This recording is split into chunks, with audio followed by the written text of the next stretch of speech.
Mas eu pergunto, e este aqui é um tema certamente muito polêmico, e o professor Yuri já começou com aquela situação de que numa realidade, concretamente aqui no Mochico, não temos acadêmico, mas é quase que a zero não, mas pessoas que reúnam requisitos para serem chamados de acadêmicos. Mas são justamente esses requisitos. Quais são esses requisitos que eu gostaria de saber? Primeiro, gostaríamos de saber. O que nós dissemos, né?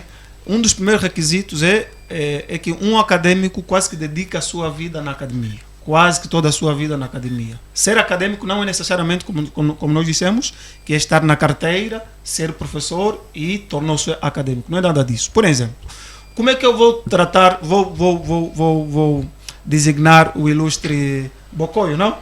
Bocolo. De acadêmico, por exemplo, quando ele defende práticas, digamos, negativas na sociedade. Mas, no outro dia, no dia seguinte, está na academia. Pode ser chamado de acadêmico. Mas, num outro dia, está a defender coisas que não têm nada a ver com o engrandecimento da sociedade. Estamos a dizer que é alguém que age por conveniência. Quando lhe convém, ele se torna acadêmico. Quando não lhe convém, tira essa capa de ser acadêmico, por exemplo. Quando falamos de acadêmico, estamos a dizer que em termos de escrita também conta um dos requisitos. Quantas pessoas que nós chamamos acadêmicos têm um artigo escrito, alguma coisa escrita? Por exemplo, eu tenho visto, né? Tenho visto a vossa página que tem escrito muitas vezes, né? Muitos assuntos. Mas ninguém se preza para dizer que quem escreveu isto é um acadêmico, mas há pessoas que não escrevem absolutamente nada. Ficam um ano sem escrever nada, mas chamamos essas pessoas constantemente de acadêmicos. Estamos a dizer que só a escrita já diz... Um momento, professor Yuri. Já falou de que um acadêmico geralmente tem de ser aquele... Em linhas muito simples, aquele aí que escreve, né? Que dedica a sua vida na academia. E dedicar a sua vida na academia passa também por escrever. Por escrever. Então, sim. Mas temos pessoas que... Tem história, obviamente, pessoas que têm um legado inquestionável, nada escreveram, sim, mas podem ser tidos como acadêmicos ou não. No caso, eu vou falar concretamente no caso de Sócrates. Sócrates é tido como um acadêmico? O Sócrates é tido como um acadêmico. Por quê? Porque passou quase toda a vida a escrever. E olhe que é uma pessoa... É uma pessoa que influenciou várias pessoas até hoje, muitos discípulos. Se nós poderíamos aqui dizer que somos discípulos em miniatura do próprio Sócrates, né? No caso. É só olhar que muitas das suas ideias, os seus discípulos começaram a replicar essas ideias. E são ideias que resolvem problemas na sociedade. E agora eu pergunto, quantos acadêmicos nós temos que escrevem, dedicam a sua vida para poder resolver um problema na nossa sociedade? Porque um dos requisitos, uma das funções do acadêmico é exatamente esta: identificar problema e dar soluções a estes mesmos problemas. Só que nós temos a ideia, é o que eu disse, temos a vaga ideia de que, na ausência de termos autênticos acadêmicos, as pessoas estão a iniciar nessa própria carreira, nesse próprio perfil, e chamamos essas pessoas de acadêmicos. Por quê? Porque não temos muita referência, percebe? Por exemplo, nós falamos que de influencers digitais, né? Nós já começamos a falar isso no Mochico. Porque alguém postou uma foto, vai ter 40 likes e tudo mais, já diz que é influencer digital. Não é nada disto. Estamos a dizer que influência digital é alguém que influencia os outros, né? O que ele posta, o que ele reflete no dia a dia, positivo. Num sentido positivo, estamos a dizer isso. Então, e é de coisas positivas que eu vou aqui, nós vamos aqui nos debruçando. O ilustre Bocolo, quando se fala de coisas positivas, obviamente nós temos alguém que transitou por esse longo tempo, né? Antes de nós existirmos, antes dos nossos avós existirem, antes dos nossos tetravós existirem. Eu falo de Jesus Cristo, que influenciou positivamente a sociedade. Como é que ele é encarado nesse aspecto quando nós estamos a falar de acadêmicos? Será que concordarias, ou concordaria até não diria, estarias no mesmo diapasão que o professor Yuri quando se diz que um acadêmico é aquele que sobretudo influencia as outras pessoas a segui-lo, e no sentido positivo, claro? Parcialmente concordo, porque não basta também a pessoa ser uma boa influência e dali receber o nome de acadêmico. Ser acadêmico, a pessoa primeiro tem que ter essa atitude, refletindo assim um espírito acadêmico. Esse espírito é fruto das atividades, por exemplo, algumas que foram aqui mencionadas, como ter, por exemplo, a capacidade crítica sobre a sociedade que lhe cerca, e, deste facto, refletir com base nessa realidade e propor soluções. Ou, se é possível, a pessoa mesmo fazer parte da solução. Propor soluções viáveis, neste caso. E, conforme, por exemplo, nós ouvimos na primeira parte da abordagem do professor Yuri, precisamente a escrita em si só não qualifica também a pessoa como acadêmico. Porque entre a escrita há diferença. Tem escrita, por exemplo, acadêmica, tem escrita religiosa, tem outra escrita que não é, por exemplo, literária, que a pessoa pode escrever um romance, por exemplo, escreve a sua própria história. Fazendo isso não lhe torna, por exemplo, um acadêmico. E tocando naquilo que é muitos que aceitam Jesus como um modelo, um influenciador a longo tempo, parcialmente, conforme eu disse, eu concordo. Jesus, por mais que ele não deixou nenhum escrito, por exemplo, para nós, mas vários dos seus discípulos fizeram um registro das suas ideias, que quando são aplicadas nas nossas realidades, mudam a vida das pessoas e concorrem, neste caso, contribuindo para o bem social, um ganho para todos nós. Deste facto, eu concordo que Jesus, o Cristo, parcialmente, ele é um acadêmico nesse sentido, por deixar ideias que ainda hoje parcialmente significa que é uma lacuna. É uma lacuna. Nessa parcialidade. Quando diz que na igreja nem todo deve ser pegou considerado acadêmico, porque há quem escreve, ou seja, faz escritos religiosos, devemos saber que um dos maiores, digamos, viveiros de acadêmico é a igreja, no caso. Né? Podemos ter um exemplo como a igreja católica e tantas outras igrejas, por exemplo, que podem existir. É que nós vimos vários acadêmicos, por exemplo. Santo Agostinho foi um grande acadêmico, por exemplo. Né? Temos vários outros exemplos que nós poderíamos aqui dar. Então, pode escrever algumas coisas que estão ligadas à própria igreja, mas que refletem a vida da própria sociedade. Tal como disse, né? Tal como disse há pouco, que Jesus Cristo não deixou nada por escrito, mas as suas ideias procuram influenciar as pessoas e procuram resolver problemas da sociedade. E é lá onde eu sempre vou me focar. Eu ainda acredito piamente que acadêmico é aquele que olha para a realidade em que lhe circunda, olha para os problemas que existem nessa mesma sociedade e procura dar soluções a essa mesma. Não basta só estudar o problema, tem que dar solução a esse mesmo problema. Ora, pode dar sugestões em forma de solução também, né? Também pode são parecer, hipóteses, né? porque um acadêmico não é que tem uma fórmula mágica de poder resolver todos os problemas que podem existir, mas só que a nossa realidade não diz isso. Né? Mas uma das características de um acadêmico é certamente lidar com factos científicos, factos científicos, e nós estamos aqui a buscar tentar introduzir no nosso debate Jesus Cristo, que nada tem a ver com ciência, né? Nada tem a ver com ciência, porque ciência lida com resultados provisórios, certo? E a religião crê em determinados aspectos que na maioria das vezes nós não... É de fé. Pois, é de fé. Mas como nós conseguimos inserir Jesus Cristo no âmbito científico, ou como é que conseguimos inseri-lo no âmbito acadêmico? Se de um lado está a religião e do outro está a ciência, e uma das características dos acadêmicos é lidar com factos científicos. Tem-se dito em Cristologia que Jesus Cristo teve um corpo humano, mas a vontade, a direção que é espiritual a partir de Deus, no caso. E até há pessoas que até hoje, né, muitas pessoas, não compreendem Jesus Cristo. Estudar Jesus Cristo é muito complexo. Por quê? Por causa das suas ideias. Ele pode não ter dado uma fórmula de química, do átomo e tudo mais, mas nós conseguimos compreender algumas das suas ideias.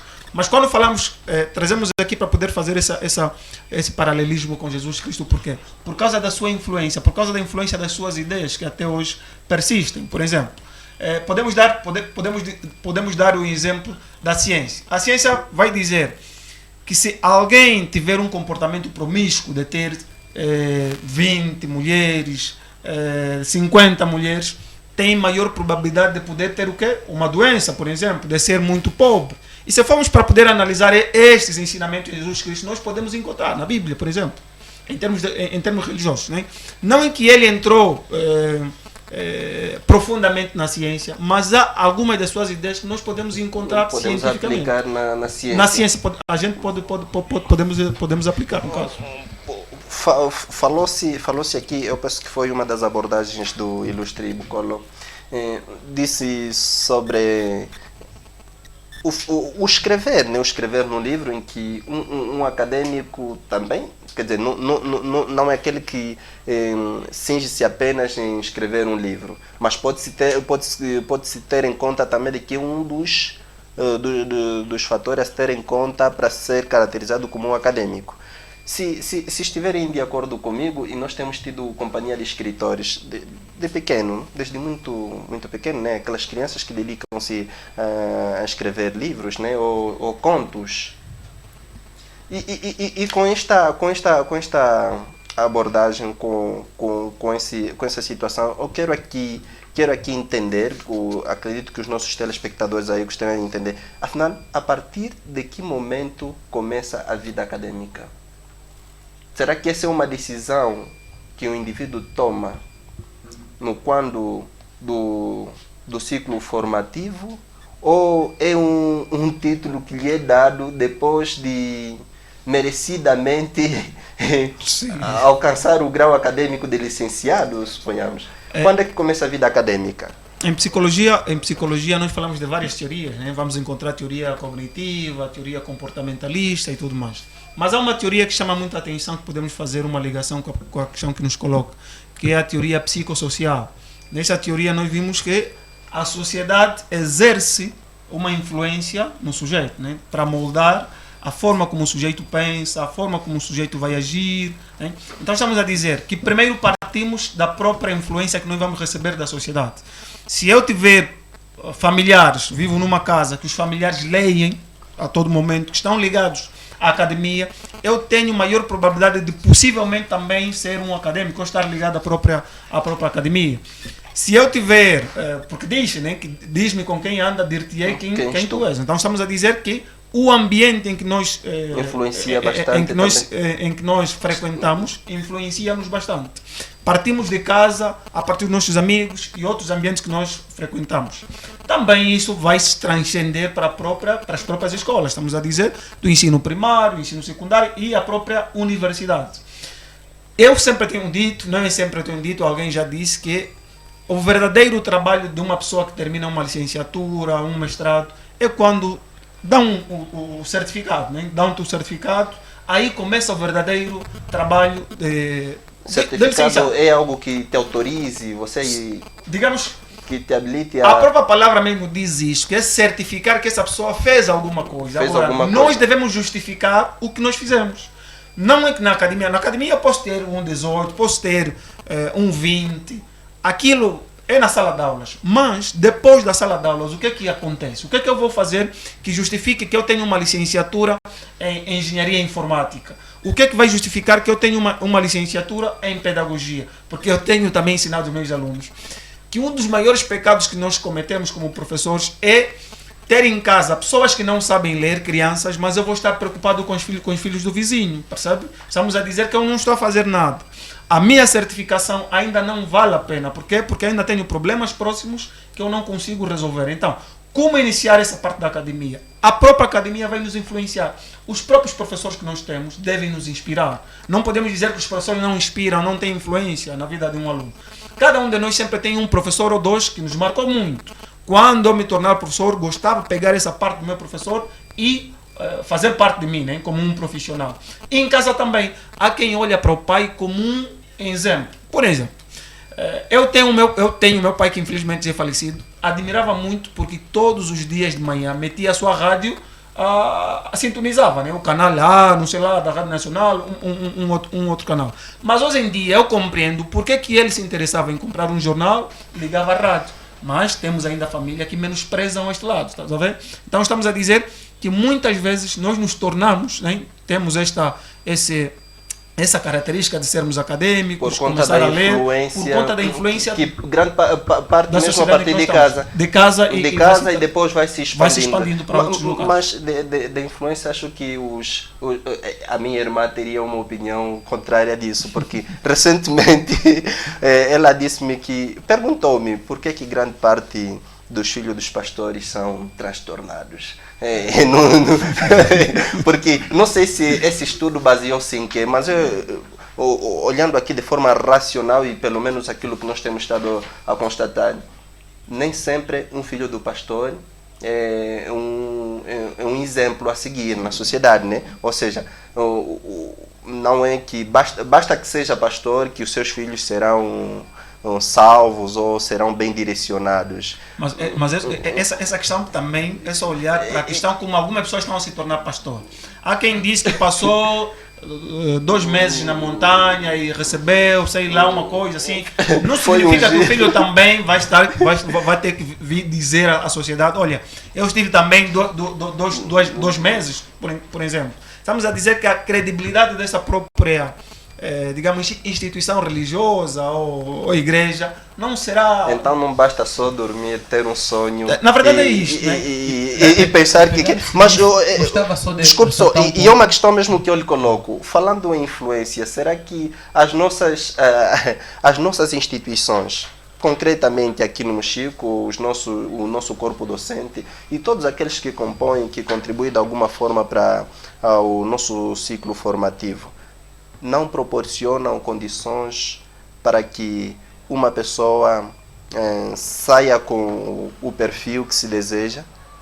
Porque falou-se de influência, né? Porque grande parte das influências parte do corpo docente. Eu, obviamente, não terei grandes influências, não me tornarei verdadeiramente acadêmico se o professor, o meu mestre, meu mentor, toda a matéria que vem dar-me baseia-se, busca na internet, copia, cola e depois passa a nós, até as perguntas que são direcionadas na prova são tiradas na prova, e até temos na internet, até temos professores em que as mesmas perguntas que vai formulando no quadro das avaliações, e que é uma situação que nós já abordaremos daqui em diante, daqui a mais algum tempo, as mesmas perguntas que ele formulou na turma do primeiro ano, em 2018, serão as mesmas que vai formular na turma do primeiro ano em 2023. Será que esse tipo de comportamento também acaba por beliscar aquilo que é digamos, a consagração de acadêmico? Justamente. E de que maneira? Porque ser acadêmico é uma decisão e também um resultado. Uma decisão por quê? Porque quem quer ser acadêmico, primeiro, tem que analisar, dizia William Shakespeare, de quem não sabe para onde vai, todo porto serve-lhe. Por exemplo, quem tem como meta ser acadêmico, então vai, neste caso, delinear suas atividades para atingir esse objetivo. Então, uma decisão: quero ser acadêmico, o que é que eu devo fazer?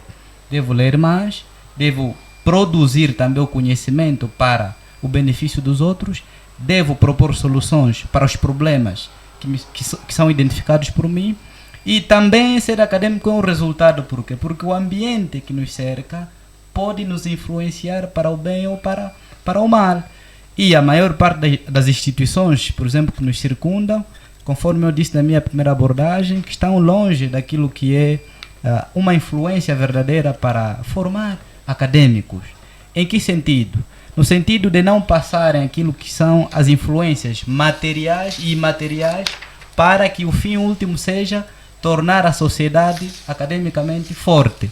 Em que sentido? Conforme, por exemplo, fizeram uma tangência, o próprio processo de ensino-aprendizagem muitas das vezes tem sido indesejável.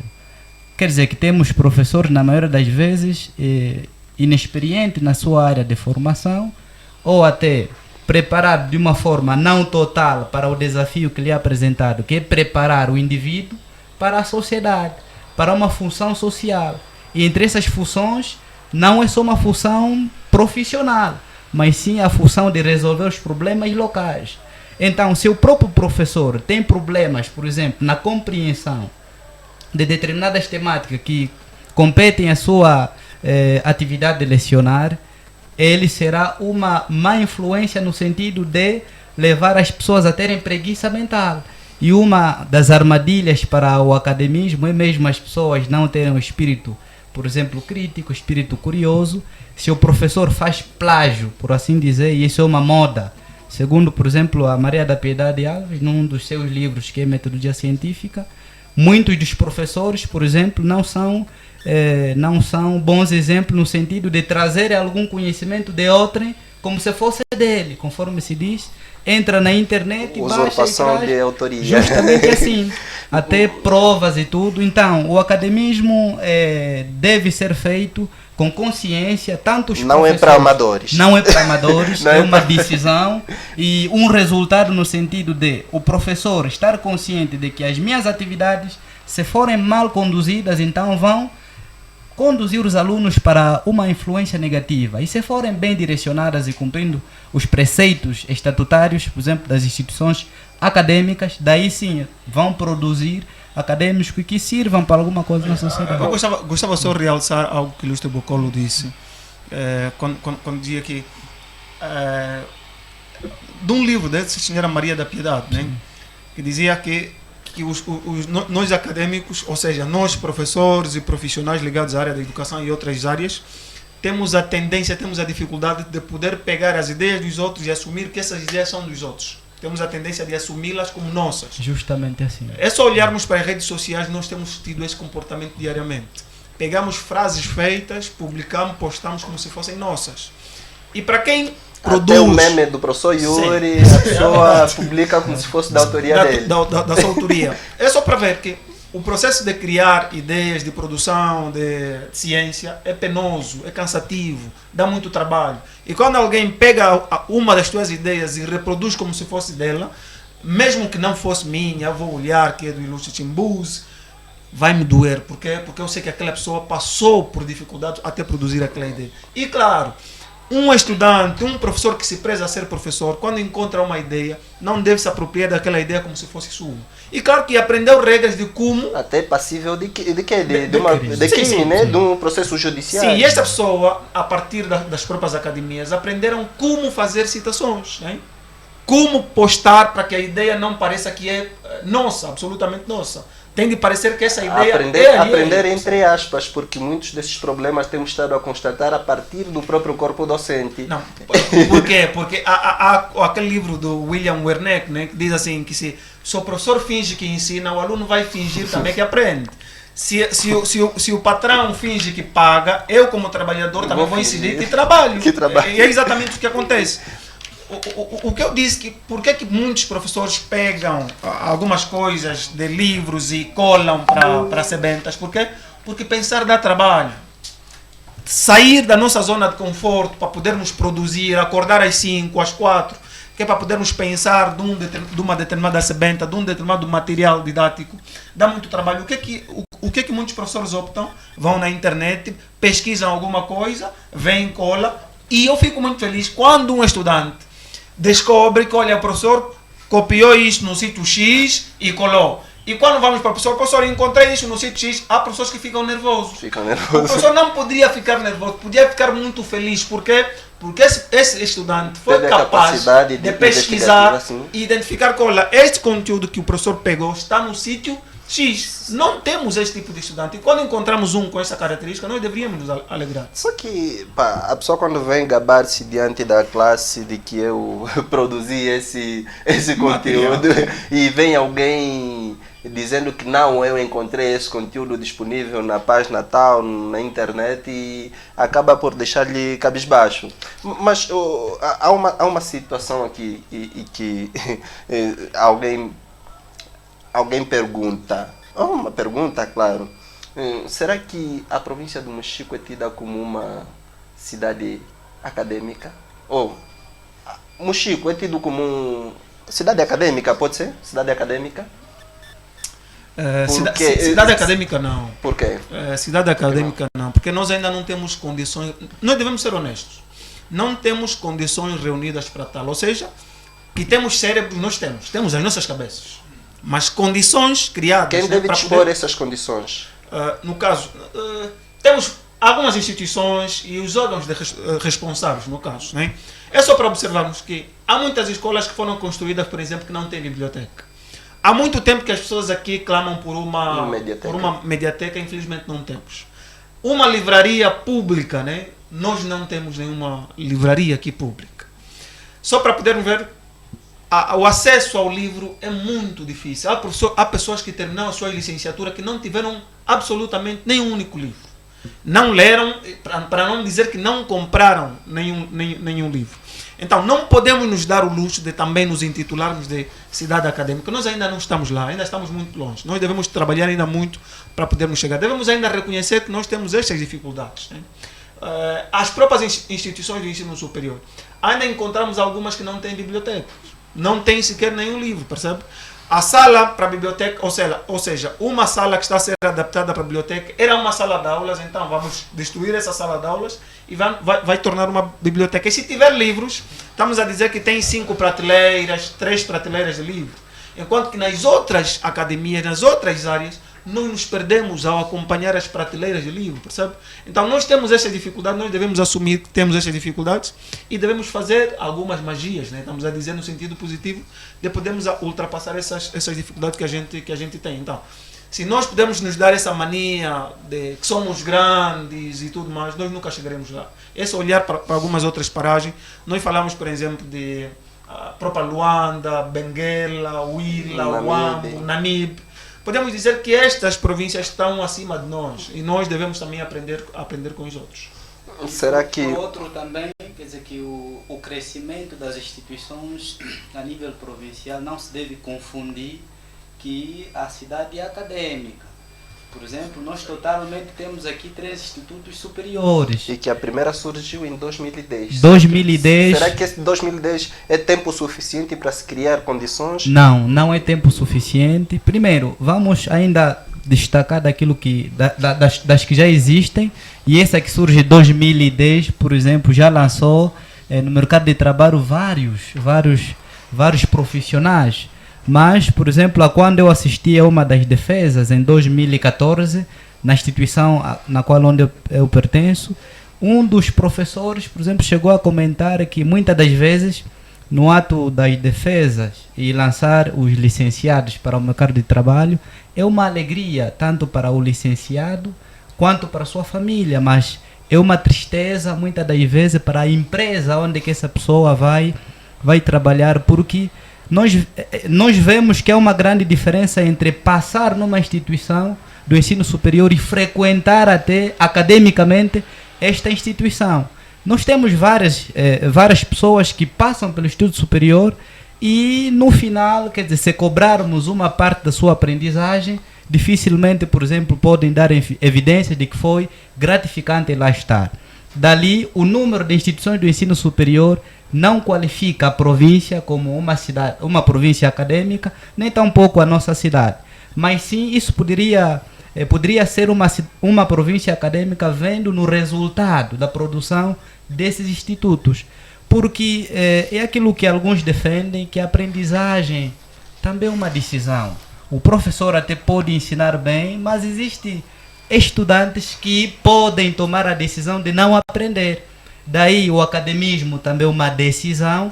Há cidades com tantas bibliotecas ou com acessos, mas há pessoas que são desqualificadas como acadêmicos. Nós dissemos antes que o meio vai influenciar muito essas pessoas. Se nós não tivermos, claro que não teremos a percentagem de sermos influenciados para sermos acadêmicos nesta mesma realidade. Enquanto que os outros, quando têm, a tendência é maior. Por exemplo, vamos lá. Já temos esse programa podcast, né? Acredita que há muita gente que, depois de passar alguns conteúdos aqui positivos, forem constantes, frequentes, há pessoas que terão o hábito de poder fazer acompanhar sempre esse programa. Porque porque este programa está num meio ambiente que vai lhe influenciar. Se nós não tivéssemos, não poderíamos criar a cultura de acompanhar podcast, no caso. Né? É o que eu disse Sim. no princípio, que eu acompanho podcast. Na verdade, essa visão é do Brasil, porque já tem muito. Né? Muita gente olha para aquilo como se fosse o dia a dia da televisão, de uma rádio. E quando nós começamos a ganhar essa cultura, acredita que as pessoas também vão começar a olhar para isso como algo positivo, vão começar a apostar nisso. Então, há necessidade que nós tenhamos condições no meio em que nós vivemos, para que essas condições também nos influenciem a pensar, né, a ir ao objetivo que nós E queremos. falando em condições, por aquilo que os ilustres têm observado, e já é uma questão para depois passarmos à segunda fase do nosso tema, por aquilo que têm constatado a nível dos 3 institutos superiores, a nível local, será que daqui a 10, 20 anos, pelas condições que estão a ser criadas, teremos possibilidade daqui a 20 anos projetarmos verdadeiramente académicos? Olha, primeiro é que em termos de condições de infraestrutura nós temos, mas é necessário, vou dar aqui um exemplo, devemos falar sem tabu porque estamos aqui dentro de uma instituição de ensino superior mesmo. Há algumas práticas que nós devemos abandonar se nós queremos atingir o patamar que os outros Quais são estão. essas práticas, professor Yuri? Primeiro, eu, por exemplo, dou aulas no ensino superior, já tenho acompanhado alguns estagiários, mas nunca tenho, como é que eu poderia, o orgulho de me identificar como professor universitário, percebe? Eu nunca me identifiquei como professor universitário, porque eu estou consciente que ser professor universitário é uma grande responsabilidade. Não é que eu tenha um amigo e este amigo conseguiu me colocar numa instituição do ensino superior e eu vou me considerar como professor de ensino, professor universitário. Vou meter na minha biografia como professor universitário. É uma grande responsabilidade, por quê? Porque um professor universitário é aquele professor que pesquisa muito. Antes de ir para a sala de aulas, tem de pesquisar. Tem que produzir a sua própria o seu próprio teoria, programa né? e tudo mais. Para poder... Mas infelizmente a nossa realidade diz que há professores universitários que nós temos que acordam da cama, tomam banho, pegam a pasta e vai diretamente para a sala. Por quê? Porque ele já domina. Tenho alunos que não me complicam muito no sentido positivo, alunos que não pesquisam. Por quê? Porque a característica do professor obrigou que os alunos também ficassem assim passivos. Então podemos ver que a parte de infraestrutura nós temos, mas devemos ainda investir muito no capital humano, levar muito a sério com essa questão de ensino superior, porque ainda nós temos muitas instituições, ou seja, algumas das nossas instituições, cá no Mochico, estão mais interessadas em ter dinheiro, ter lucro, percebe? Se um professor aperta o estudante, acho que ele pode ser testemunho, se o professor aperta o estudante, esses estudantes vão se queixar na direção, olha, aquele professor não é bom, é mau. Vão fazer um abaixo assinado, porque aquele professor é rigoroso. O que é que esse professor vai fazer? Vai começar a seguir a bala dos outros. E olhe, que disse de uma estatística desde 2008, né? Ou 2010. E desde que surgiu a primeira universidade? É isso? Sim, o próprio presidente da República, o anterior presidente da República, disse que nós no ensino, né, ainda estávamos na massificação. Estávamos em termos quantitativo, não qualitativo. E até o momento nós temos estudantes que, olhando para essa pessoa, uma mamã que tem 50 e tal anos, está a estudar apenas para poder atualizar a sua categoria. Se tivesse que reprovar, levar seriamente o ensino superior, essa pessoa poderia reprovar, podia ficar 5 anos a fazer uma determinada cadeira. Mas o que é que o professor vê? Olha para essa pessoa que não vai ter condições de repetir, pode repetir 5 anos, mas essa pessoa Até vai ter a mesma A dificuldade. própria psicologia do desenvolvimento diz que na medida que a idade avança, o corpo vai decaindo e a capacidade de absorver conhecimento científico é completamente limitado para essa pessoa. É exatamente isso. E o que é que nós fizemos? Facilitamos a vida dessas pessoas retirando aonde? Na universidade, tem de terminar. Só que a nossa esperança como morador, cidadino, nato do Mochico, é que as pessoas que já têm uma idade avançada saiam e que venham jovens, porque estamos a dizer que os jovens têm energia, mas hoje estamos a ver também que há jovens atualmente que investem mais em festa, em muitas outras coisas, vai na universidade apenas para poder passear. Na a esperança que nós tínhamos é nos jovens. mas são esses jovens que também estão a nos decepcionar. Né? Ilustre Bucolo, Sim, sim. as condições a nível das instituições, pode referir, pode cingir-te apenas na instituição onde pertence. São proporcionais aos anseios dos estudantes, isto é, proporcionam condições para poder formar-se como deve, para poder sair com o perfil que se deseja. Não são. Por quê? Porque, por exemplo, na instituição onde eu faço frequência, tem, por exemplo, um passo em frente neste sentido de querer, pelo menos, que os estudantes incitem esse espírito acadêmico. Mas também essas condições são muito insuficientes. Por quê? Eu estou a fazer o curso de Física, ou Ciência da Educação, especificamente a opção é o ensino da Física, e indo à biblioteca que a escola dispõe, por exemplo, há livros que nós gostaríamos de ler assim num trabalho em grupo, não conseguimos, porque só tem um exemplar. Por exemplo, a Física 1 só tem um, Física 2 também tem um exemplar, Física 3... Tem em formato digital. Outrora nós tínhamos, por exemplo, um computador que permitia que o estudante, por exemplo, se faça Mas em contrapartida a internet. A internet, por exemplo, ela existe, mas também tem que se avaliar as condições do próprio estudante, porque nós temos aqui estudantes que a sua vida é precária, ele estuda para querer mudar a sua realidade, primeiro financeira, depois talvez a acadêmica, essa é a realidade daqui. Por exemplo, só pode ter um telefone vulgo cachala. Estudar é preciso ter condições, não é? Sim, até que um dos nossos professores tem dito que estudar não é para pobre. Não é para pobre. Não é para pobre, mas a pobreza pode ser entendida num dualismo. Tem a pobreza mental e tem a pobreza material. Quer dizer que não é para pobres mentais, mas pobres neste caso pobres materiais, porque alguém que tem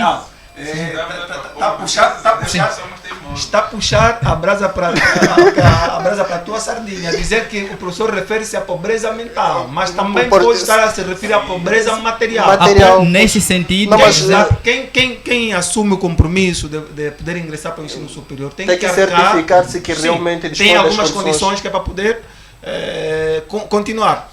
Há um educador, Sally Palsberg, da Finlândia.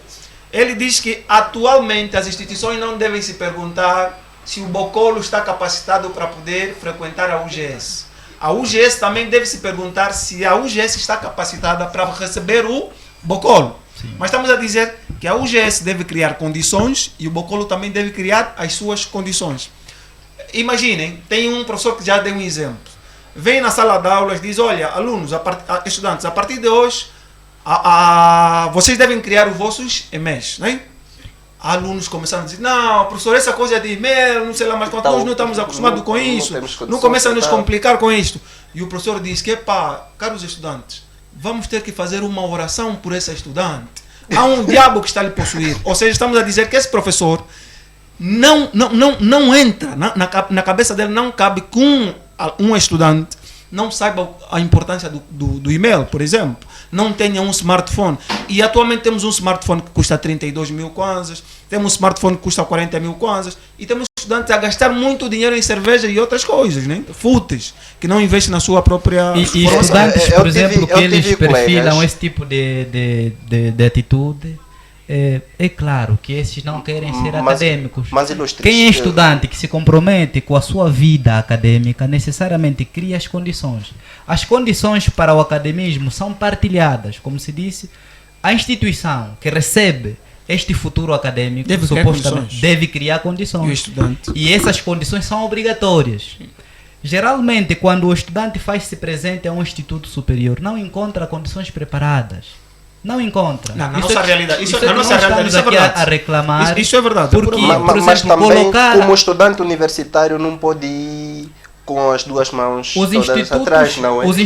Os institutos devem ser criados tendo em conta a realidade que lhes circunda.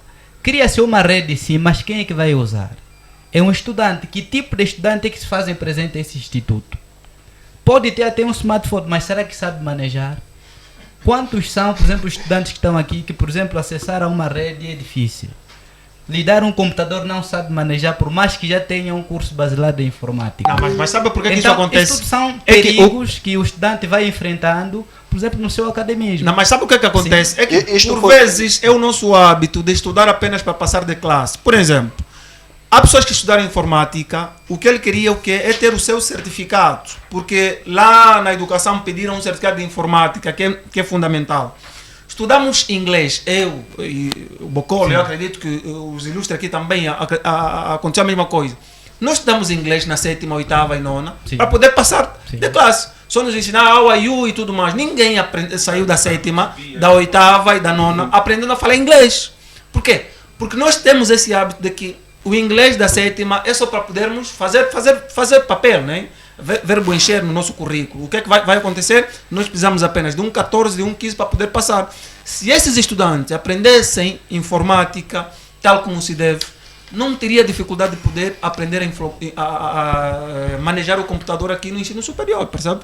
Nem o próprio telefone não poderia ter dificuldades. Por quê? Porque nós fingimos, é aquilo que nós dissemos, né? Que o formador fingia que está a nos formar e nós fingíamos que estamos a aprender. É o que acontece muitas vezes na nossa lição. É sobre os 14 e 15 que vamos falar mais daqui adiante, porque quereremos. Uma das perguntas que foi postas aí na página é o que é que significa 20? 20 sobre 20. Mas essa é uma pergunta que vamos. Certamente os ilustres poderão aqui dar os seus pareceres. Por ora, vamos na segunda parte do nosso debate e apenas interagir aí com os nossos telespectadores. O Honório, o ilustre Honório está conosco, muito obrigado, estamos ligados, mano.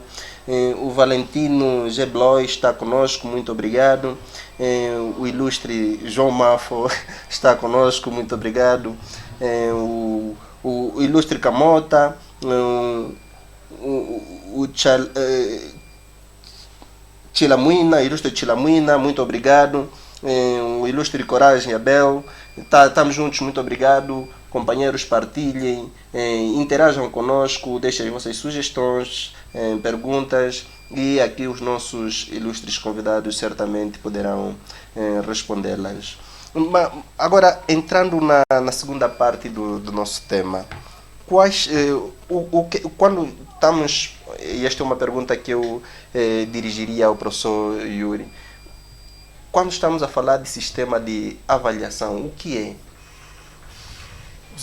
Quando falamos de avaliação, nós estamos a dizer que é um processo de recolha de dados, vamos analisar esses dados e vamos ter de tomar uma decisão. E no processo de ensino-aprendizagem a situação não é diferente. É que eu, ao avaliar um aluno, um estudante, eu recolhi os dados por meio de uma prova escrita ou de uma prova oral, vou analisar esses mesmos dados e no final tenho de tomar uma decisão. Tomar decisão de que jeito? Atribuindo um valor e, consequentemente, promover este mesmo aluno ou estudante. Promover de que sentido? Ou vai para uma classe a seguir ou vai poder repetir a mesma classe. Só que neste processo de avaliação temos vários princípios, né? E várias funções da própria avaliação.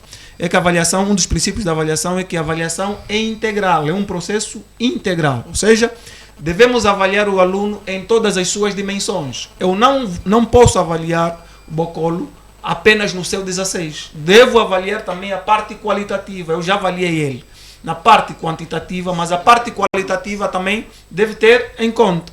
Só que a nossa realidade diz que nós nos focamos muito em avaliar a parte quantitativa do que a parte qualitativa.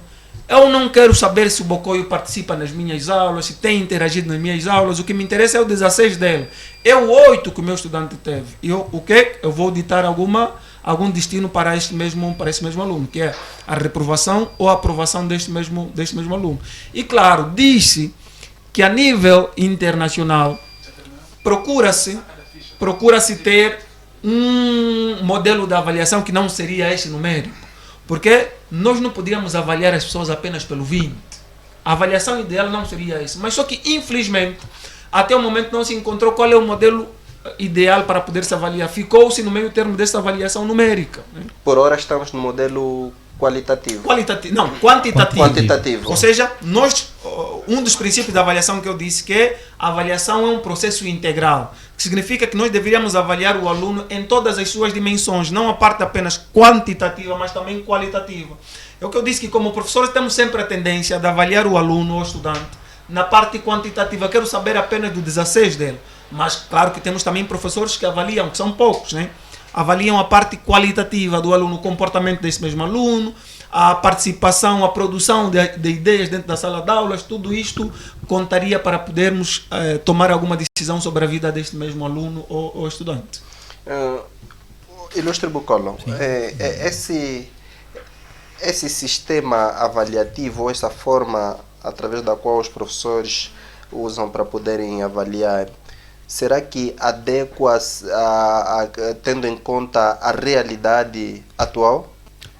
O sistema de avaliação ele é proposto para os professores e também são propostos a fazer um juízo de valor no tipo de estudantes que têm e dos tipos de avaliações que também devem fazer, aplicar aquele que se adequa a explorar, neste caso, o conhecimento, as habilidades, os hábitos que os alunos, por exemplo, tiveram que adquirir ao longo desta formação.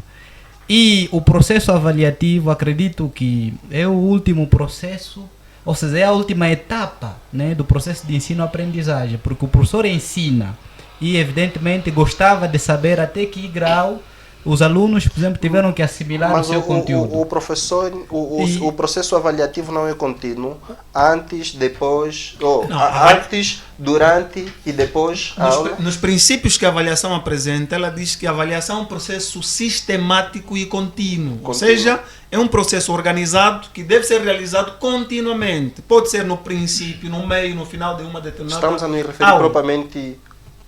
E já esses são os tipos de avaliação, não é? Não, estamos a dizer o processo da avaliação. O processo da avaliação. A avaliação pode ser feita no princípio, no meio de uma aula ou no final de uma aula. No princípio de um ano letivo, no meio de um ano letivo. Porque se olharmos para a própria avaliação, as dimensões da avaliação, a avaliação realiza-se em 3 dimensões. Que é a nível do processo de ensino-aprendizagem, a nível do currículo e a nível da escola como um todo. Quando falamos de avaliação, muitas vezes nós professores temos tendência de dizer que a avaliação está diretamente ligada apenas ao aluno. Quando eu avalio o aluno, também estou a avaliar a qualidade do meu trabalho. Também estou a avaliar o que eu consegui ensinar ao meu aluno. Se eu ensinei ao meu aluno e o aluno não conseguiu me responder durante a prova, ou esse aluno aprendeu com dificuldade, ou eu também ensinei com certa dificuldade. Mas muitas vezes, pela posição que um professor ocupa, tem a tendência sempre de culpar o aluno. Quantos de nós aqui tivemos professores que absolutamente não sabiam absolutamente nada, não tinham domínio de uma disciplina, mas dá uma negativa, a culpa cai sempre ao aluno. Mas nós estamos conscientes que esse professor não tem bagagem suficiente para ficar em frente de nós a poder nos ensinar. Mas vê-se que quase todos nós aqui nessa sala já passamos, já frequentamos uma academia, né? Uma academia e certamente já nos deparamos com algum tipo de prova e que ficamos a nos questionar o que é que o professor pretende saber com isto. O que é que o professor pretende com esta pergunta? Será que existem professores que não deixam claro o que é que pretendem com uma avaliação? Quer dizer que eu gostava ainda de complementar a resposta que eu estava a dar da outra pergunta. O sistema avaliativo, normalmente aplicado, por exemplo, na instituição onde eu faço parte, não é adequado muitas das vezes para atingir aquilo que são os objetivos do próprio professor, né? Porque o sistema avaliativo, assim como os instrumentos de avaliação, deveriam ser diretamente proporcionais ao ensino, à qualidade de ensino. Há professores, por exemplo, que ele pode ensinar bem, não saber avaliar os seus próprios estudantes. Como se explica lá? Como ensina bem, mas não sabe avaliar? Exatamente isso, porque pode ensinar até certo ponto, verificar que os alunos atingiram aquilo que são os objetivos imediatos da sua aula, mas no final, por exemplo, utilizar outros verbos que têm a ver, quer dizer, que não tem que ver com a aula que ele, por exemplo, lecionou. Dali, ele ensinou alguma outra coisa e quer avaliar outra coisa. Dali, a diferença, ele pode ter ensinado bem, mas no processo da avaliação às vezes se falha nesse sentido. E por outro, ouviu-se aqui muito bem que o processo de avaliação é mais quantitativo do que qualitativo. E, por exemplo, o regime acadêmico da nossa instituição, ele traz aí alguns princípios, né? Algumas das normativas de como deve ser a avaliação. Primeiro, partimos da nota, né? Esta avaliação que o professor vai fazer do trabalho do aluno deve merecer uma nota, sim. Mas quem deve fazer o juízo de valor sobre esta nota é o professor. É o professor. Por exemplo, tem uma classificação. Se o aluno, durante a avaliação, teve o resultado final como 10 para baixo, esse é mau estudante. Essa é uma qualidade. E depois, se ele tem... Mal em termos quantitativos. Quer dizer que a quantidade... Sim. Deveria, por exemplo, dar um indício ao professor de que este estudante tem qualidade ou não. Sim. Quer dizer, quem deve fazer esse juízo de valores, não só se limitar nas notas, é o professor. Não, mas quando falamos da parte qualitativa, não estamos a dizer se o aluno tem qualidade ou não. Estamos a dizer em outras dimensões do aluno. Há alunos que, por exemplo, nunca faltaram nas aulas. Mas há professores que não levam em conta isso. Isso também deve ser avaliado. Não, mas essa a avaliação ele é abrangente. Sim, não estamos a dizer que por participar nas aulas frequentemente deve aprovar. Não estamos a dizer isso. Não, mas deve ser avaliado. Deveria eu terminar meu raciocínio. Por exemplo, é responsabilidade do professor se ele atribui 20 ao aluno. Quer dizer que ele mesmo, o professor, deve classificar esse aluno como muito bom. E até excelente, esse é excelente. Muito bom e até com júbilos, né? Com louvor, ou excelente. Sim. Se o aluno teve uma nota 9, o professor também deve fazer um juízo de valor. Daí a avaliação. No final do processo avaliativo, o professor deve tomar decisões que venham talvez mudar a metodologia, os meios de ensino, que vão, por exemplo, efetivar o seu processo de ensino-aprendizagem. E o estudante também, sendo caminhante no academismo, deve fazer um juízo de valor sobre os seus resultados e tomar uma decisão. Por que eu tive esse resultado? A falha está em quem? Se o professor ensinou-me, por que eu não consegui responder na altura? É porque a falha está na minha parte. Mas aí podemos dividir responsabilidades. Atenção, sim. Nós estamos a falar isso porque já temos algum resultado negativo, quando é 8, 7. E nada nos diz que é verdade que alguém tenha 20 valores, essa pessoa presta, esse aluno presta. Não, prestou naquela prova. Naquele momento. Se o professor fez 10 perguntas. Eu acredito que tem a experiência, tem essa experiência. Há colegas teus, no caso, na sala de aulas, que tem 19, mas você para e olha, vai dizer que não, esse 19 é falso, não? Justamente assim. Então, é exatamente o que estamos a dizer. Também temos alunos que nós não podemos definir a vida desses alunos por terem tido 9 naquela disciplina. Vamos dizer que esse aluno não presta. Mas suponhamos, a pessoa que obteve 20, quer seja numa cadeira, não é? Ou num trabalho de fim do curso, será que este já estará completamente habilitado ou capacitado, se preferirmos aqui, para poder dar resposta a todos os problemas em que ele apresenta? Suponhamos, num trabalho de fim do curso, ele traz um tema, não é assim, e obteve 20. Será que este estará já capacitado para poder dar solução a todos esses problemas? Eu penso que, por exemplo, a avaliação tem objetivos. A avaliação tem objetivos e caso esses objetivos sejam, por exemplo, alguém defendeu e lhe classificaram como nota 20 valores, não quer dizer que a todos por cento essa pessoa está preparada para todos os problemas sociais, mas sim, talvez, supostamente, podemos aqui dizer que para problemas que se aproximam à temática que ele defendeu, aí sim poderá estar na altura. Mas ele foi na sétima classe ou sexta, a gente pode atribuir 20 sem problema, mas isso não vai nos incomodar muito, porque essa pessoa possivelmente tenha atingido os objetivos. Mas no ensino superior, atribuir 20, estamos a dizer... atribuir 20? Se a nota máxima é 20. Não, a nota máxima é 20, mas eu vou me explicar. Sim. O 20 representa a perfeição. O 20 representa a perfeição. E até há um filósofo que diz que como humanos nós não somos perfeitos, mas somos perfectíveis, ou seja, estamos atrás da perfeição, mas nunca vamos encontrar essa mesma perfeição.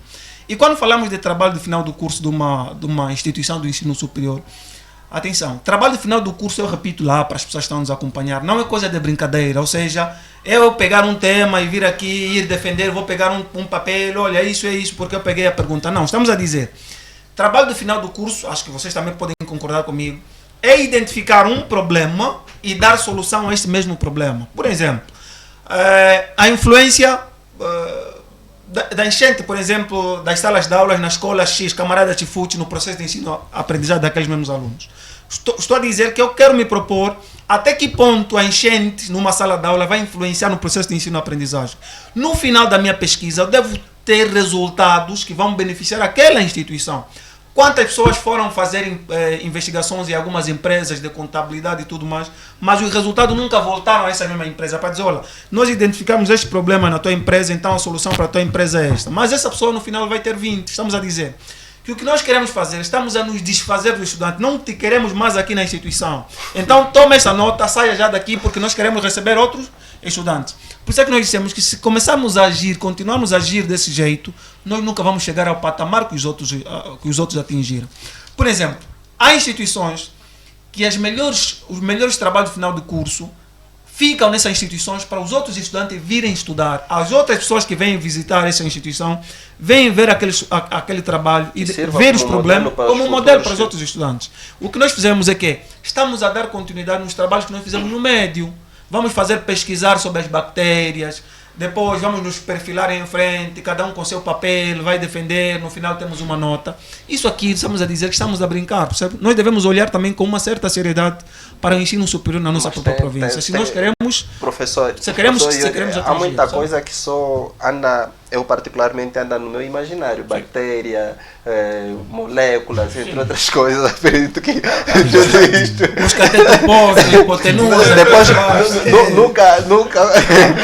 nunca fomos constatar no laboratório onde é que está uma molécula, como é que se identifica, enfim. Mas isso aqui é consequência de quê? Alguém recentemente partilhou comigo que há instituições de ensino médio que têm curso de informática, os alunos estão a terminar informática, mas não têm absolutamente nenhuma sala de informática. Perceber por quê? É exatamente essa experiência que estamos a dizer, que nunca foi para um laboratório ver o que é uma molécula e tudo, mas confundimos muito que quem estudou, por exemplo, engenharia não pode ir para um laboratório. Tem laboratório de engenharia. Quem estudou, por exemplo, estava no ensino primário, não pode fazer uma excursão para um outro sítio, né? Estávamos habituados que devemos ficar confinados num determinado lugar. Eu acredito que é um momento de podermos mudar, olhar para a realidade, que a aprendizagem não está apenas dentro da sala de aulas. Nós devemos acostumar os alunos a saírem, né, da sala de aulas, irem visitar diretamente o que nós estamos a abordar. Se nós estivermos a falar sobre plantação de tomateiros, vamos visitar os tomateiros, como é que são plantados. Por isso é que nós temos aqui, muitas vezes criticamos, né, que o asfalto está a ser feito com cimento. Mas estamos a dizer que nós temos engenheiros, por exemplo. Para resolver um problema de internet, estamos a procurar pessoas em Luanda para poder resolver problemas de internet no Mochico, mas nós temos engenheiros informáticos, percebe? O próprio Instituto Superior, né? O GS, onde nós estamos, está a formar profissionais ligados à área da educação, que é um ponto que eu também discordo muito. É que nós já temos profissionais suficientes. Se nós atribuímos constantemente 18, 19, 20 a esses profissionais, estamos a dizer que já estão capacitados para poder substituir os professores expatriados que nós temos, né? Cubanos e tantos outros, que estes poderiam substituir estes professores porque estão capacitados de dar aulas aos seus compatriotas. É o momento ideal para podermos fazermos esta troca, né? Porque se nós formarmos e vamos falar para essas pessoas que não estão capacitadas, devem sempre ficar em casa, nós estaríamos sempre a nos mentir. Devemos dar oportunidades a essas pessoas que nós estamos a formar para poderem formar também os outros. Claro que se tem dado, mas não um ritmo que nos satisfaz, né? Não satisfaz, mas eu já passaria assim, ilustre Bucolo. Continuarei com o professor Yuri. Professor Yuri, como implantar um sistema de avaliação que se adapte aos tempos atuais? Digamos, já que se diz que esse sistema de avaliação não é o ideal. Não é ideal. Sim, não como é implantar um sistema que se adapte à realidade atual? Um dos primeiros requisitos é o compromisso do profissional que trabalha com esses alunos ou com estudantes, né? Ter o compromisso que eu vou avaliar seriamente. Porque o que acontece em algumas instituições é que as pessoas despacham nas avaliações para poder atender o que é a pressão do gabinete, não sei onde se entregam as notas, né? A área pedagógica, o diretor pedagógico, porque ele está com chicote, ele diz, olha, até dia 30 nós temos que entregar os resultados. O que é que vai acontecer? O professor vai partir desde a primeira pergunta até a última de falso e verdadeiro. O que é que vai lhe facilitar? Em 1 minuto ele consegue corrigir uma prova.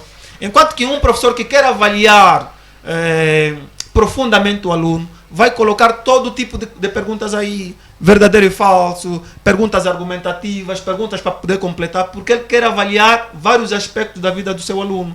E o que é que nós vamos ver? É que avaliar os alunos em todas as suas dimensões, em vários aspectos, dá muito trabalho. E não vejo o professor que quer se dar trabalho nesse momento, principalmente nessa fase final.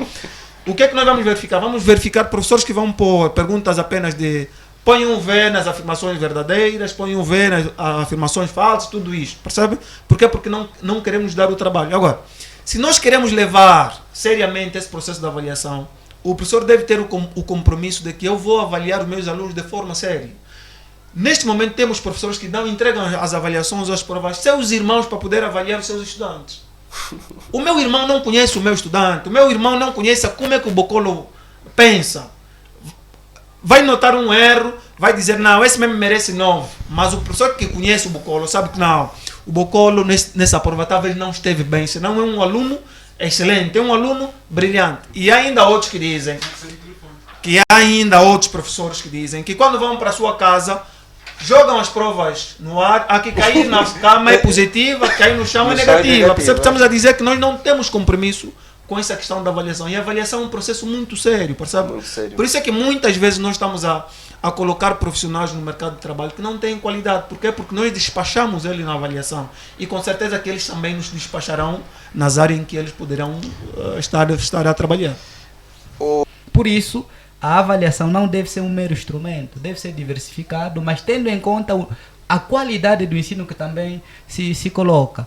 E, por exemplo, nas instituições que nós temos, as provas só são escritas, algumas são orais, mas tem outras qualidades e habilidades dos alunos que deveriam ser exploradas. Deve-se explorar. E falou-se aqui também do trabalho do fim do curso. Por exemplo, temos a disciplina a cadeira de informática, mas chegar ao fim, vemos que é o orientador... Não, é meramente teórica. Essa aqui teórica deve ser e prática, deveria se conciliar e temos condições para isso, não na totalidade. Naquelas mínimas condições que se tem, devem ser exploradas. Se o estudante durante o curso não lhe levam, por exemplo, num laboratório de informática para textualizar, formatar, não se espera cobrar isso dele na defesa. Sim, porque ele vai ter essas dificuldades. Por isso é que no final mesmo mas atualmente já temos estudantes que têm a capacidade de hackear uma senha, ok? Mas isso já é uma potencialidade. Essa é uma potencialidade, mas é no sentido negativo. Neste caso, no sentido negativo não é exatamente o que se pretende. A insatisfação leva as pessoas para dois caminhos. Por exemplo, se temos professores não bem preparados para esse desafio que é de ensino, no ensino superior, neste caso, vai criar dois tipos de estudantes. Alguns estudantes desanimados e outros motivados pela fraqueza desse professor. Portanto, as insuficiências, por exemplo, que o processo de ensino apresenta, ou motiva ou desmotiva. Há quem, com essa insuficiência, é motivado a pesquisar mais e a conhecer outras coisas. Explorar outras coisas, sim, isso é verdade. E a visão do estudante atual para o ensino superior deve ser não ir à escola para aprender. Porque na escola não se aprende mesmo. Porque os professores devem incitar a aprendizagem. Se estudar, não se estuda na escola, então não se aprende na escola. E na verdade, apenas o espírito deve ser esse. Sim, recebe-se suportes para que a aprendizagem seja bem feita. Mas o espírito deve ser mesmo este. Que atualmente, o professor é um mediador, né, do processo de ensino-aprendizagem, na relação que existe entre o conhecimento e o aluno. Já não é como antigamente, que é o centro, né, do processo de ensino-aprendizagem, que é o dono do saber.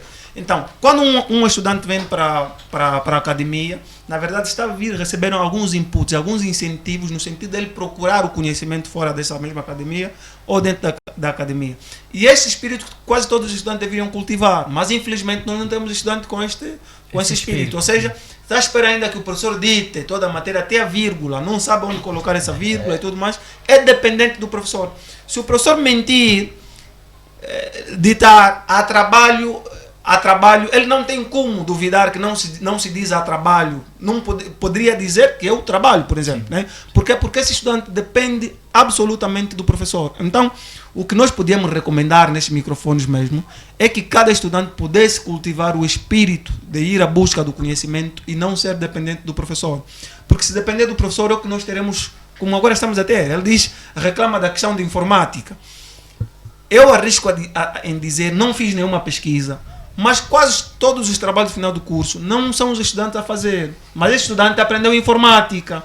Alguém lá de fora está a começar a roubar, estamos até a dizer. Mesmo, tirando essa parte de trabalho de fim do curso, mesmo esses trabalhos normais que do dia a dia, há alunos que ao apertar no computador a pessoa olha que os é vergonha, né? sentem-se esforçados a aprender o nosso idioma por conta das solicitações. Mas essa pessoa no certificado tem 18 em informática, tem 17 em informática. Estamos a dizer 20 que alguém está a falhar na avaliação. Ou seja, o professor pode dizer que não, eu avaliei o estudante desse jeito porque não há condições. Estamos a dizer que a própria instituição deve criar condições suficientes ou necessárias para que este professor avalie também conforme se deve esse mesmo estudante. E como é o sistema de avaliação a nível dos vários subsistemas de ensino?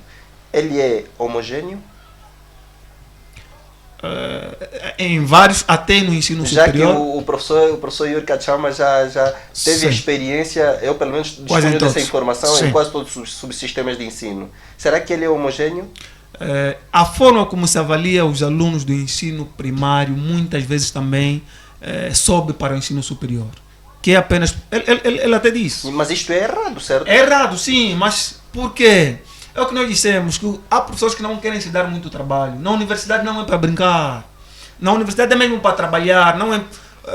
essa tendência que nós temos que é para eu ganho sim não até no ensino primário que é para brincar, mas nós brincamos no ensino superior no sentido de dizer que olha, eu ganho 150, então tenho que ir para aquele meu garimpo para crescer mais os 75 mil para ser 200 e tal, percebe? Essa é a mentalidade que nós temos.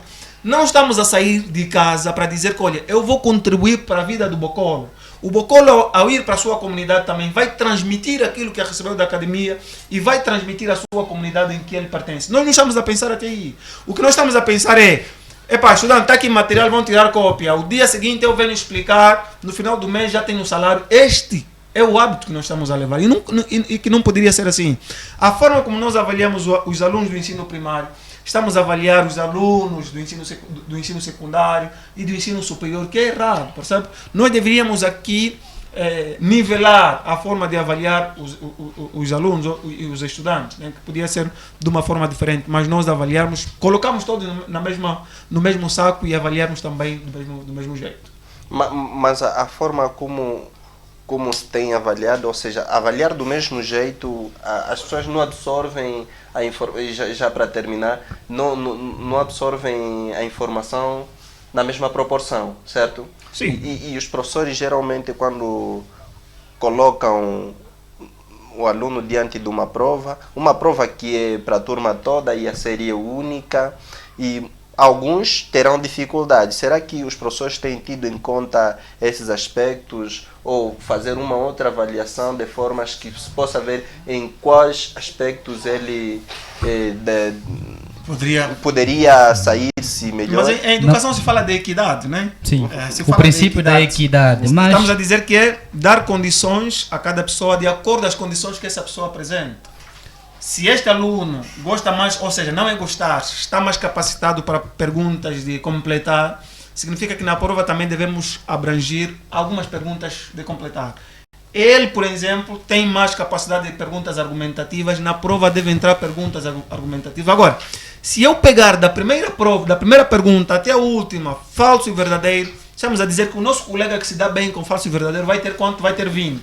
E nós seremos penalizados, o professor vai dizer que não, vocês são burros. Não sabem. Por quê? Porque o professor privilegiou apenas a capacidade de um colega, não privilegiou as outras capacidades do restante colegas.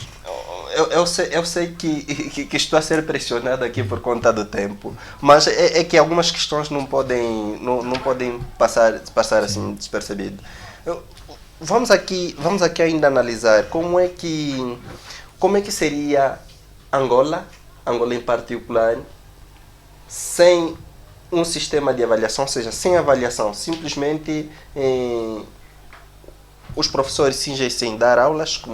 Eu faço essa pergunta a propósito da Finlândia. A Finlândia que é um país europeu e aí... Trabalha assim em projetos. Os Estados Unidos... Trabalha assim em projetos, pois. Estados Unidos e Finlândia. E tem um sistema de educação muito acima do nosso, né? Ou seja, destaca-se entre os melhores países... O primeiro a nível mundial. A nível mundial. Sim. Será que nós, adotando esse sistema, sairíamos bem ou ainda é prematuro pensarmos nisto? Acho que deveria, para a implementação de qualquer processo ou um projeto, deve-se estudar o povo beneficiário. Ou, quer dizer, que o público-alvo. Quer dizer, que nós os angolanos saímos num processo muito triste, que é de guerra, depois estamos a tentar a caminhar para o sucesso escolar e acadêmico, e colocar isso na nossa frente poderia ser uma bandeja, neste caso. E poderia ainda piorar mesmo o nosso processo de... Ou seja, o sistema educativo em si. Porque se avaliando as dificuldades são essas, agora não avaliando seria mais pior. Talvez não neste ano, daqui a 20 anos, mas num futuro mais distante. Quando a mentalidade, por exemplo, das pessoas mudarem. Porque senão isso é uma oferta e... Quando se implementou o atual sistema que vigora em Angola, né? Acabávamos por sair da guerra. Funciona ou não? Só os ilustres saberão dizer, não é? Mas será que depois de tanto tempo nós que estamos em paz, será que é precipitado nós adotarmos um sistema como esse que vigora na Finlândia, Estados Unidos? Primeiro nós precisamos criar condições, né? Diz-se que em Angola não poderíamos ter um ensino superior liberal, né?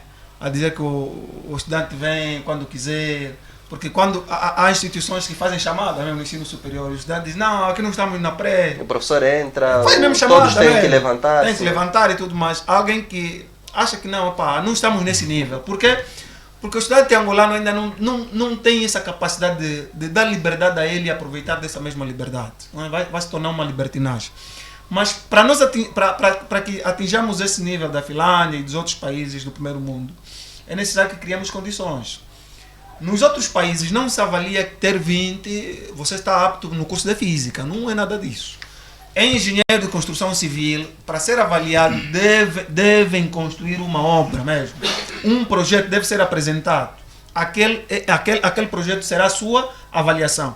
Em informática, devem criar alguma coisa. Por isso é que nós temos 5 ou 6 pessoas a nível nacional, quando criam uma plataforma, uma startup, ou, digamos, um aplicativo em informática, nós nos assustamos. Por quê? Porque nós não temos estudantes, não temos alunos aptos com esta capacidade de poder criar algumas coisas novas em informática. A avaliação seria esta, que cada um criasse alguma coisa, algum projeto que resolvesse problema na sua comunidade e por meio daquela solução avaliaríamos este mesmo estudante. Por exemplo, aqui acho que não temos engenheiro de construção civil, né? Mas nós temos muitas ravinas. Uma forma de avaliar esses engenheiros seria na ravina, apresentar soluções daquelas mesmas ravinas. Apresentar que soluções que é escritas. Mas a nível das instituições do ensino superior, forma-se engenheiros? Não. Ou seja, o quê? Não, estamos a dizer, as nossas ainda não se formam, não temos. Mas pois, os que vêm de outras latitudes, né? Sim, poderiam dar soluções também a estas questões. Mas nas nossas, nos cursos em que estão matriculados esses estudantes, não poderiam ser avaliados apenas em 2019, deveriam ser avaliados na prática com algum projeto. A apresentação de uma sugestão, porque nós temos muitas dificuldades. Estão no curso de geografia, por exemplo, quando se estiver a falar do solo, tem que constatar lá Sim. que tipo de solo estão... Está-se a fazer, o cultivo, não sei lá mais. Por exemplo, na nossa realidade no Mochico, nós dizem que temos escolas T14 que foram abandonadas que frequentam cabritos, nesse momento. Muita gente sabe, né? Por causa daquela situação de sobas, saem desse bairro, vão para lá, as escolas ficam-se vazias. É um problema que os estudantes poderiam ter estudado e apresentar soluções. Como é que poderiam ser construídas as próximas escolas, percebe? Temos vários problemas, mas nós não queremos atacar esses problemas. Queremos fazer o quê? Queremos avaliar apenas os alunos com nota. E os problemas não acabam, mas o nosso tempo, infelizmente, ele é finito. muito obrigado mesmo pela presença dos ilustres convidados, professor Yuri Kachama, obrigado, o ilustre Bukolo, muito obrigado pela vossa presença. Pois, claro, e agora resta-nos 1 ou 2 minutos para algumas considerações relativamente àquele todo aspecto que nós fomos analisando em torno da nossa temática. Tenha bondade, ilustre Bukolo. Como se diz, a vida acadêmica é difícil, mas também é prazerosa quando os resultados são visíveis. Estamos a passo para o academismo, mas estamos também contentes com aquele espaço que nós estamos a dar. Por mais que não sejam perfeitos, queremos aqui continuar nesta senda de crescer cada vez mais e evidenciar esse crescimento em todos os níveis avaliativos e propor aqui aos colegas, os colegas que ainda frequentam também junto a mim, a instituição, de sempre nos prepararmos com antecedência para alguns exames e criar grupos de estudos mais fortes, ter debates, por exemplo, em torno das temáticas que nos foram lecionadas e junto os professores também que sejam pessoas abertas, né? Que sempre temos que, não é só ir na sala de aula e despachar os alunos, ditar e escrever, mas sim ter aquela abertura de ouvir os alunos, o que é que pensam, como pensam, por que é que pensam e propor temáticas para incitar, neste caso, o espírito crítico, né, e investigativo. Muito obrigado. Obrigado, nós. Nessa parte, eu agradeço muito pelo convite, né? Relativamente ao tema que nós aqui abordamos, a questão de ser a vida acadêmica, né? Tal como diz o Bukolo, existem muitas peripécias, né? A vida acadêmica tem muitas dificuldades, né? Muitas dificuldades, as pessoas ficam tristes, têm que ficar às madrugadas sozinhos e tudo mais, porque as madrugadas que normalmente para quem aproveita, sabe aproveitar, as madrugadas são muito produtivas. E claro, e para a nossa realidade nós poderíamos dizer que reconhecemos que temos ainda muitas dificuldades, temos que ainda comer muita relva, temos que caminhar, temos que sentar muito, né? Aquecer as nossas nádegas nas carteiras, para podermos atingir o nível em que os outros estão. E não podemos ter vergonha de assumirmos que temos dificuldades, tal como dizia Dom Tirso Blanco, né? Que quem tem feridas, esconde as feridas, não quer ser curado. Então, se nós temos as feridas e queremos ser curados, devemos demonstrar que temos fragilidade nessa área e aquela. E claro que também, tendo 3 instituições de ensino superior na nossa província, é uma responsabilidade muito grande. Não só para os estudantes, mas também para os mentores dessas mesmas instituições. Que olhem para o estudante com seriedade, que é alguém que vai servir o mercado de trabalho, e para poder servir o mercado de trabalho deve servir bem esse mesmo mercado de trabalho. Então devemos levar com seriedade, e também aos próprios docentes, aos próprios professores, devemos levar também com seriedade esse processo de ensino-aprendizagem, né? Olhar para o estudante que depende absolutamente de nós, olha para nós como modelo e transmitir os conhecimentos, e incitar, motivar o aluno a ir à procura do conhecimento em outras fontes, e não apenas nós focarmos em um único livro que o professor tem e vai dizer, olha, aqui só existe um livro de língua portuguesa, além desse aqui não podem consultar outro. Então devemos ter esse espírito. E claro, que por último gostava aqui parabenizar mais uma vez o projeto da Mushicarte, né?